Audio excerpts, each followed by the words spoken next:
Hello everyone and welcome back to A Bit Tactical, where today I'm going to be going over the Kasrkin rules update in an in-depth nature. Finally, I've had 2 games in with them. I feel very confident in what I'm about to say. So, without further ado, let's stop the yapping and get right into it.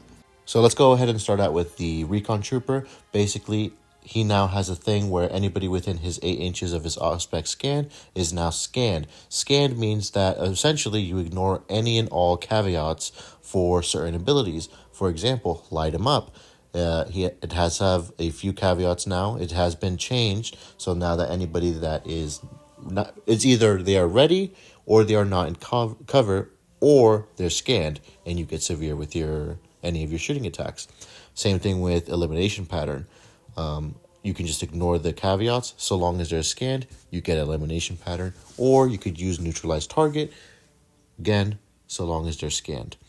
They obviously can still work independently. They still have those caveats. However, now with the Recon Trooper, they're going to be a lot more useful in a lot more situations, which is really nice and a really powerful change. So powerful, in fact, that I think that the Kasrkin have actually entered a new stage where they are actually getting an identity.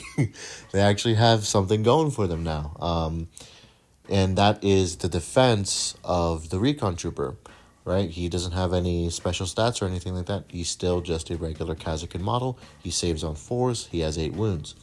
So, with that being said, protecting him now should be a little bit more. It should have your attention a little bit more than it would before. Before, you just bring him up, you use relocate on him, have that aspect scan. It's very nice. However, now he's kind of an essential part of the team, which I think is a really nice, fun element.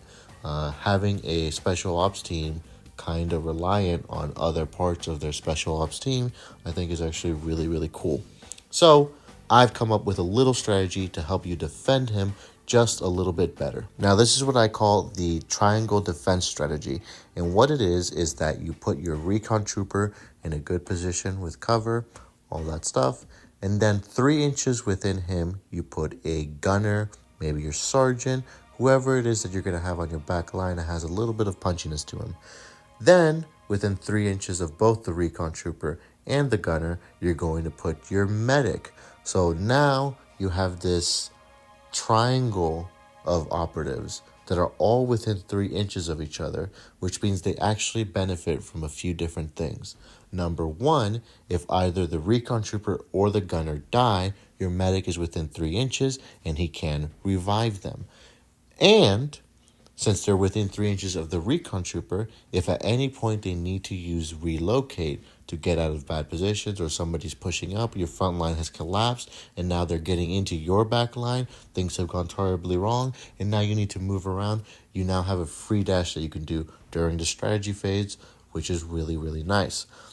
So this is basically just to make it so that your Recon Trooper has a little bit more survivability than he would. Then, of course, you have your classic screens, right? So you have your defensive triangle here, and then ahead of them, you're going to have your other gunners, right? Which they absolutely are screening operatives. Your elite troopers or your demo trooper. These people, they're going to be your front line, and yes, they are expendable.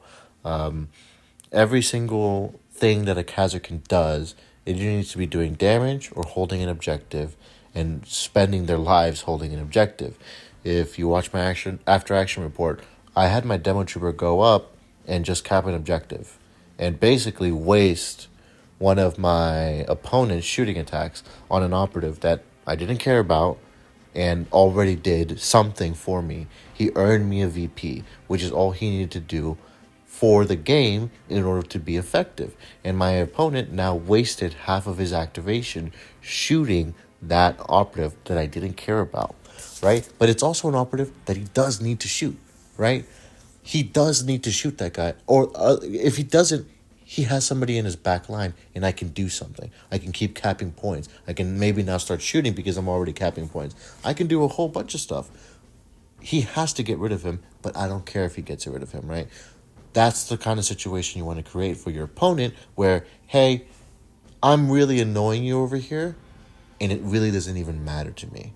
And that's how you should view like half of your team with the Kasrkin. You just want them to do something useful, and you don't be afraid of using them to do something useful. Your melta gun is supposed to kill people. If he kills one model, he's done his job, and now everybody else can waste their time killing him because you've already gotten everything you want out of him.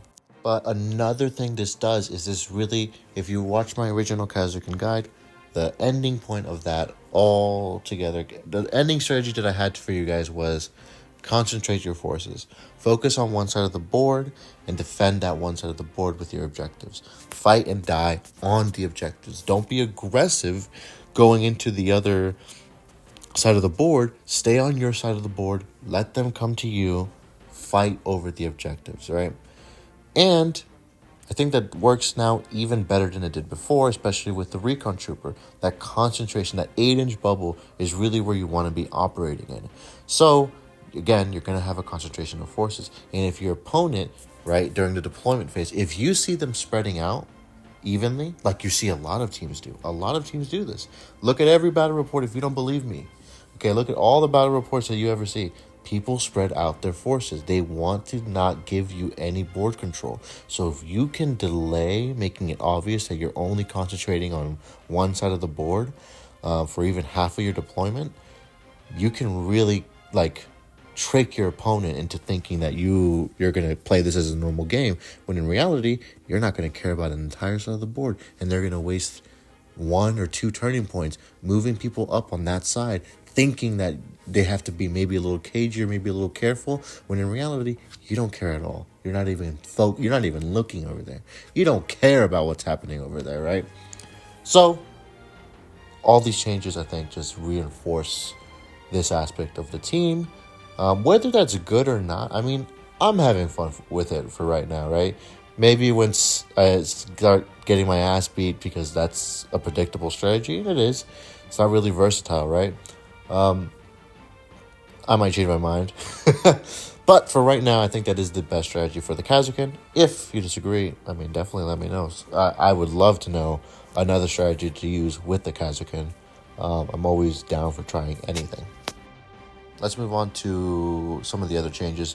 Long range scope has had a change. Basically, all the caveats are removed. You now have, if you bring this equipment, all your operatives, so long as they're shooting at somebody within or outside of 6 inches, now have saturate on the weapon rule. This is almost an auto take. This is like this is one of those pieces of equipment that's not an auto take, but it's like, unless you have a good plan for another piece of equipment, you should probably just bring this. Which is really good. I really like that they just did that. Saturate is not a crazy weapon rule. So it was really dumb that they had a few caveats on it to begin with. But now, there are none. So, really good. Light 'em up has been changed. I mentioned it earlier. Now, in order for somebody to be a valid target for light 'em up to get severe, they can be either ready or not in cover, or they're scanned. So it is a little bit more versatility, as well as with the Recon Trooper, which is really nice. For Kadia has also been changed. Now, instead of just giving you that 1 extra attack on your dice, it also allows you to do 1 extra bit of damage 1 time during your melee attacks. So for your Kasrkin Sergeant, for example, which is who you would want to be using this with, you can do 7 damage, right, with a crit with your power weapon, or 6 damage if a normal hit. With your chain sword, you could do 6 damage on a crit, or 5 damage on a normal hit. With your normal troopers, you're going to be doing 5 damage on a crit, 4 damage on a normal hit, so long as you bring your combat blades, and then it's the 3-4 damage profile. But it's only for 1 hit, right? It's only for 1 hit, which is nice. It's really nice, right? With your Sergeant, again, you get a power weapon, you get a crit, you're going to actually just outright kill a Horde model, which can be very, very good. Like, this actually does make me want to make a Sergeant with a las gun, las pistol, and a power sword, because now the power sword is really powerful, right? 7 damage or 6 damage on a normal or crit hit.